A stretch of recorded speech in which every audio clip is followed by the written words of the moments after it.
이렇게 롱을 탔었던 이유는 명료해요. 전반적으로는 계속해서 전체 하락 추세를 보고 있는 거는 변함이 없어요. 어제 방송 보셨으면 아시겠지만 ABC로 떨어졌고 ABC로 반등이 왔고 그 다음에 임펄스로 떨어진 것 같다 라고 말씀을 드렸어요. 근데 여기가 마지막 떨어지는 5파동이 1, 2, 3, 4, 5 임펄스거든요. 근데 마지막 5파동이 4, 5에서 5 나오는 게 임펄스가 못 나오고 ABC가 나온 것 같다. 그래서 한 가지 유의해야 될 게 있다. 뭐냐면 이게 이런 식으로 그러니까 반등이 나오지 못하고 이런 식으로 한 번 더 여기를 뚫지 못하고 떨어지면 이게 임펄스가 아닌 게 되고 왜? A, B, C에다가 엔딩 다이아곤이 나와서 A, B, C의 1, 2, 3, 4, 5가 되기 때문에 그러면 이게 A, B, C가 되기 때문에 여기가 반등이 나오면 어디까지? 이 위로 올라갈 가능성도 있다. 왜냐면 ABC가 여기서 이런 식으로 나왔다고 하더라도 바로 이 저점이 바로 갱신되는 건 아니에요. 여기서부터 갱신될 수도 있고 ABC가 한 번 더 이런 식으로 나와서 여기서부터 갱신될 수도 있어요. 그래서 중요한 거는 이제 중요한 포인트는 여기가 임펄스로 나왔다라고 하면 여기가 고점이 되는 거죠. 여기서부터 진행이 시작된 거예요. 임펄스라는 거는 새로운 진행이 시작된 거기 때문에 여기를 넘지 못하고 하락할 가능성이 높은 거고 그렇지 않고 여기서 또 ABC가 나왔으면 A, B, C가 이렇게 나올 가능성도 염두에 두면서 매매를 해야 돼요. 그래서 어제 중요한 거는 ABC의 엔딩 다이아고널이 나오는지 아니면 1, 2, 3, 4, 5가 나오는지를 지켜보시라. 어떻게 알 수 있다? 이 추세보다 더 올라오면 여기서 한 번 더 조정을 가서 전저를 한 번 더 갱신하면 그리고 올라오면 그러면 ABC가 되는 거고 그렇지 않고 이 상태로 올라오면 임펄스가 되는 건데 이 상태로 올라왔기 때문에 여기 떨어진 거는 임펄스로 보는 게 맞다라는 이제 오늘의 결론이에요. 어제는 몰라요. 저도 헷갈릴 때가 있어요. 나오는 파동을 보고 이렇게 됐구나 이게 임펄스였구나 라는 걸 지금 알았어요. 임펄스라는 걸 지금 알면 어떻게 돼요? 이 고점은 깨지지 않겠구나. 그러면 숏각을 봐야겠구나. 숏각을 봐서 숏을 들어가요. 어디까지? 이 아래까지. 그리고 손절을 칠 수도 있죠. 손절은 어디서 쳐요? 여기서. 왜? 손절은 언제 친다?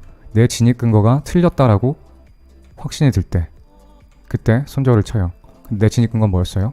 ABC 떨어졌고 ABC 올라온 다음에 임펄스 파동이 나왔기 때문에 삼성과 ABC가 이런 식으로 나오려나 보다 라는 거였죠. 제 분석이 틀렸다는 걸 인지할 수 있을 때는 언제? 이 고점이 깨졌었을 때. 이러면 여기가 먼 손절 라인인데 이건 이제 길게 분석한 거고 좀 더 디테일하게 분석을 들어가겠습니다.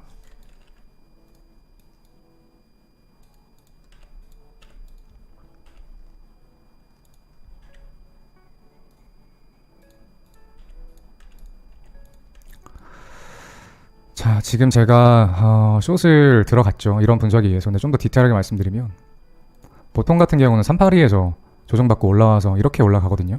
이렇게까지 강하게 올라온 경우가 별로 없어요.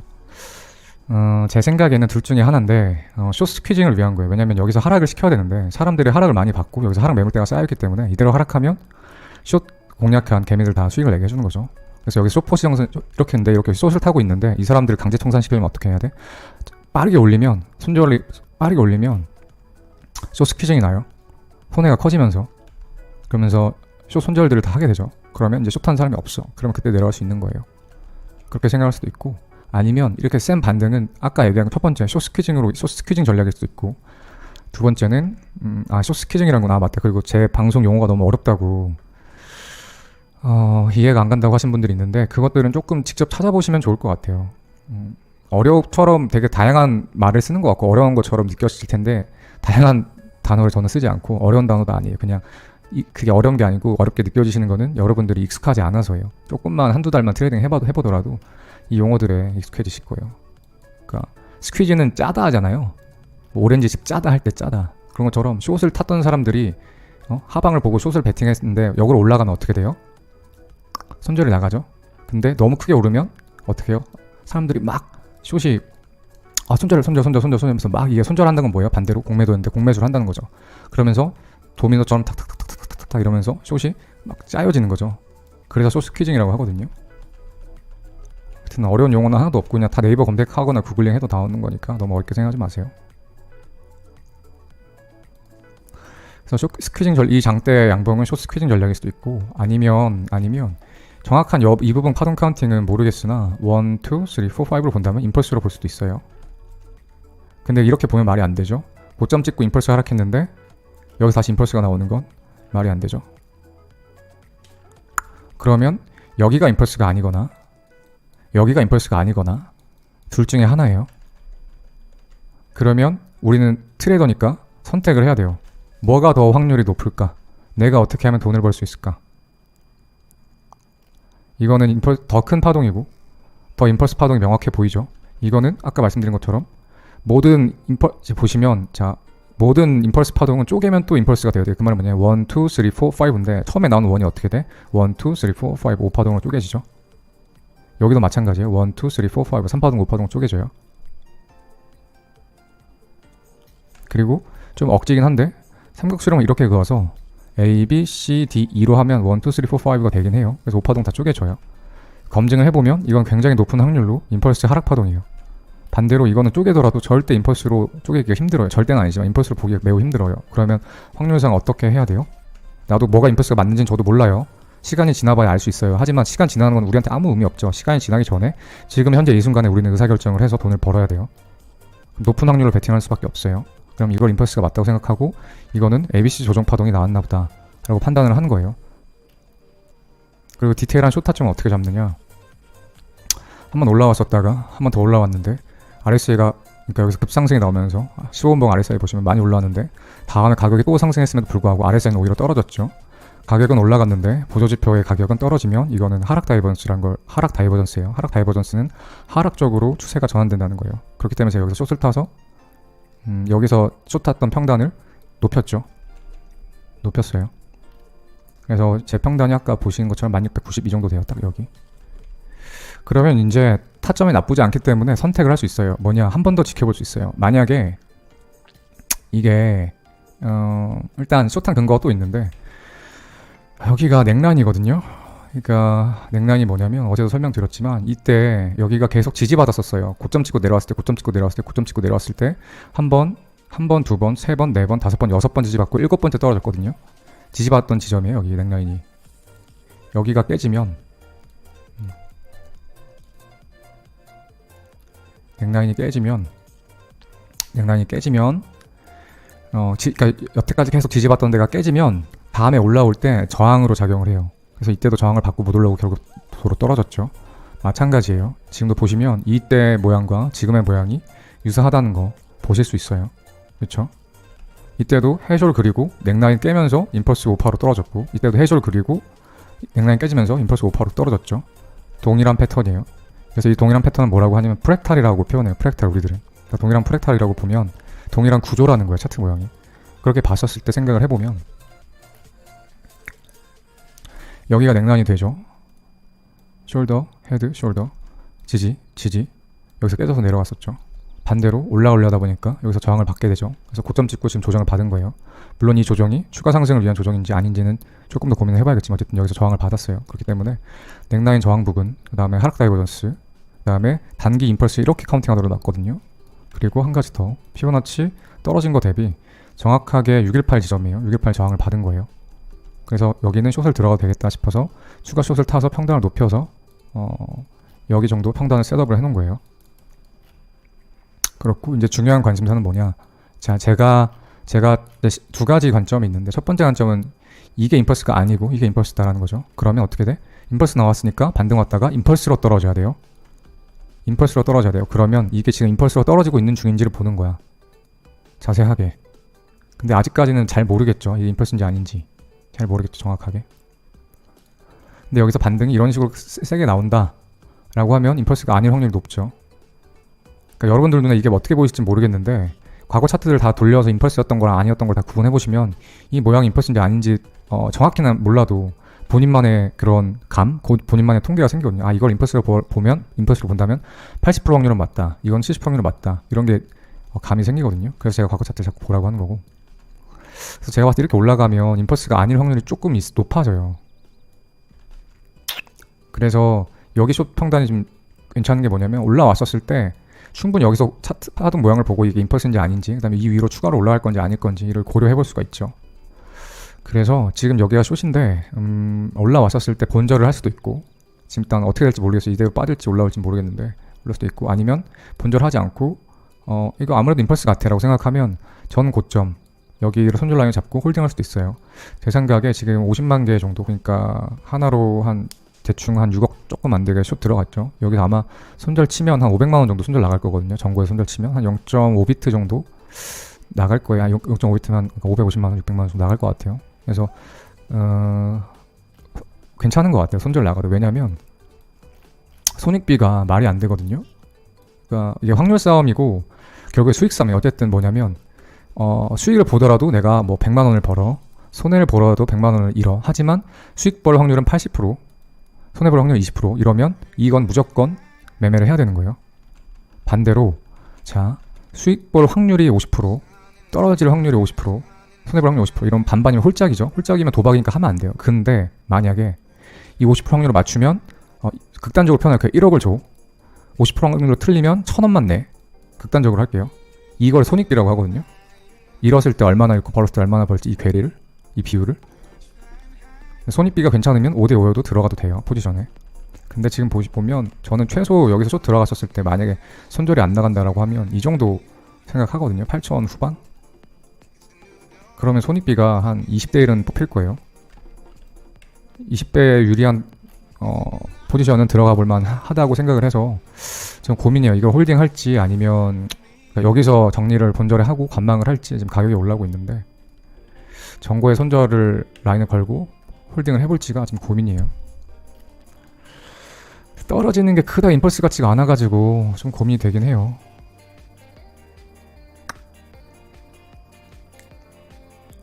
제일 좋은 시나리오는 이거거든요.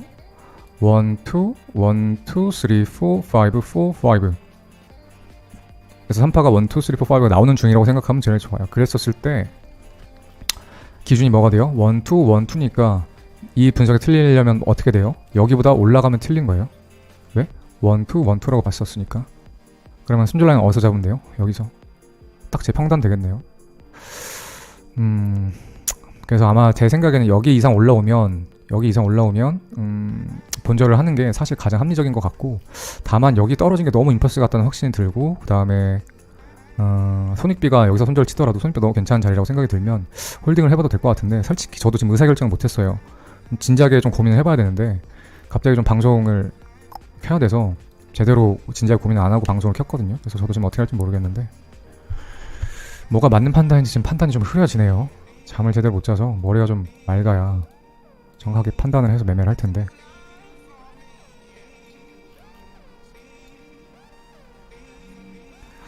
지금도 헤드앤숄더 아닌가요? 맞아요. 사실 맞는데 여기 버티면 안 되거든요. 그 해숄 특징이 뭐냐면, 중요한 게 일단 당연히 아시겠지만 숄더, 헤드, 숄더가 있고 넥라인이 분명 있고 넥라인이 깨지면 떨어지는 건데, 중요한 건 볼륨도 보셔야 돼요. 숄더 볼륨, 헤드 볼륨, 또 숄더 볼륨 맞죠? 그래서 볼륨도 헤드앤숄더가 나와야 진짜 해숄이거든요. 근데 예를 들어서 이래요. 차트가 이런 식으로 그려졌는데, 이게 해숄이 아니고 차트가 이런 식으로 그려졌는 여기 있어요. 그래서 여기서 숏을 타. 근데 볼륨이 예를 들어서 이렇게 되고 있는 중이야. 이러면 해숄이 아닐 가능성이 아주 높아요. 해숄이 아닐 가능성이 굉장히 높아요. 그래서 볼륨을 꼭 같이 보셔야 돼요. 해숄 패턴을 보실 때는. 그렇고 또 특징은 뭐냐면, 넥라인이 깨지면 헤드 크기만큼 빠르게 떨어지거든요. 그럼 여기까지거든요. 근데 그러지 않고 밑에서 비비고 있어요. 그래서 이게 굉장히 저한테는 불쾌해요. 솔직하게. 아니 해숄 모양 나왔고 떨어질 자리인데 여기서 왜 비비고 있지? 좀 이해가 안 가요. 모양과 볼륨을 봤을 때, 그 다음에 넥라인을 부셨다는 걸 봤었을 때 해숄 패턴 완성돼서 떨어져야 되는데 왜 여기서 떨어지다 말고 계속 지금 버티면서 반등이 나오고 있는 중인지 사실 잘 모르겠어요. 저도.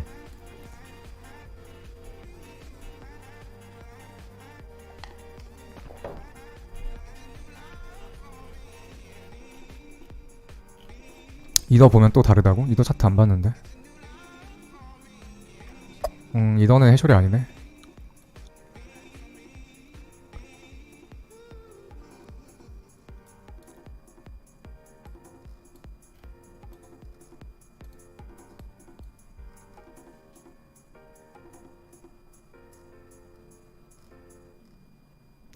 근데 진짜 이거 헷갈린다. 이더도 그렇고 비트도 그렇고 여기서 이거 오른 게 임펄스인지 아닌지 진짜 모르겠어요. 이게 카운팅이 되면 이게 임펄스가 아니라는 확신만 있으면 무조건 여기까지 홀딩 하거든요. 근데 지금 잘 모르겠어요. 봐도 이게 지금 임펄스인지 아닌지.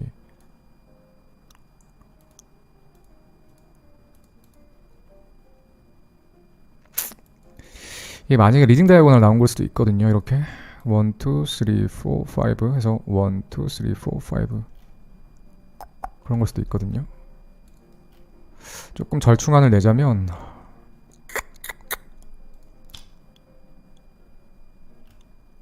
또 가능성이 또 보이네. 못 봤던 가능성이. 그러니까 이게 만약에 이것도 임펄스가 맞고 이것도 임펄스가 맞는데 하락하는 관점으로 보자면, 그러니까 11,600 가는 거 말고 하락하는 관점을 보자면 볼 수 있는 게 그게 있어요. 이게 임펄스고 이게 임펄스면 그게 있어요. 이렇게 올랐다가 좀 조정이 계속 계단식으로 이런 식으로 내가 이 정도까지 오는 거예요. 그 다음에 이렇게 A, B, C를 다시 그리는 거예요. 그 다음에 여기서부터 떨어지는 거예요. 여기를 깨지 않고. 그럼 말이 되죠. 임펄스 A, B, C, 임펄스 하락. 이러면 말이 되죠. 이러면 맞는 분석이에요.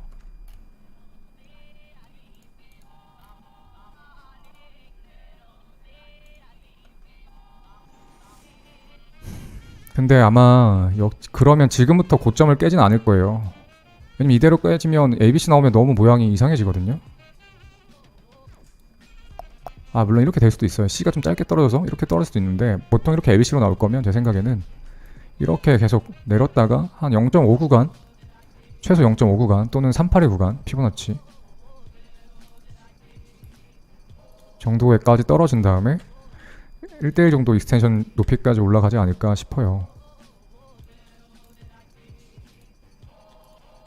382 1대1이면 382까지 빼야겠네. 무조건 1대1짜리까지 가려고 하면 382 1대1이 11,000이거든요.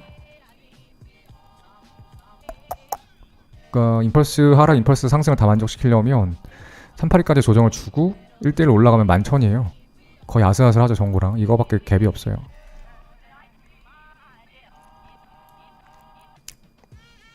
그 다음에 떨어지는 거, 이것도 생각을 해봐야겠네요. 일단은 만약 이런 거를 봤었을 때 여기까지 올라오더라도, 이가 정고 직전에 한 이 정도까지 올라오더라도 또 떨어져서 계단식 이렇게 떨어져서 결국엔 38이 갈 수도 있거든요. 그러니까 이거는 본절 말고 전 고점에다가 손절을 치는 게 맞는 것 같아요. 손절 0.5비트 정도 나갈 건데 그거 아까워하면 트레이더가 아니에요. 그렇게 해서 전 고점에 손절 나가는 게 맞는 매매 방식인 것 같아요. 그래서 전고에 손절 걸고 홀딩을 해보는 게 좋을 것 같습니다. 왜냐면 이렇게 계단식으로 지지부진하게 떨어질 수 있거든요. 이런 식으로. 그 다음에 올라가서 ABC 만들고 여기서 또 떨어질 수 있어요. 임펄스, ABC, 임펄스 하락. 그렇기 때문에 본절하는 것보다는, 그러니까 원투 원투로 보고 본절하는 것보다는 ABC 계단식 하락이 가능하다라는 거를 열어두고 가능성을, 손절 라인을 여기로 잡는 게 좋겠네요.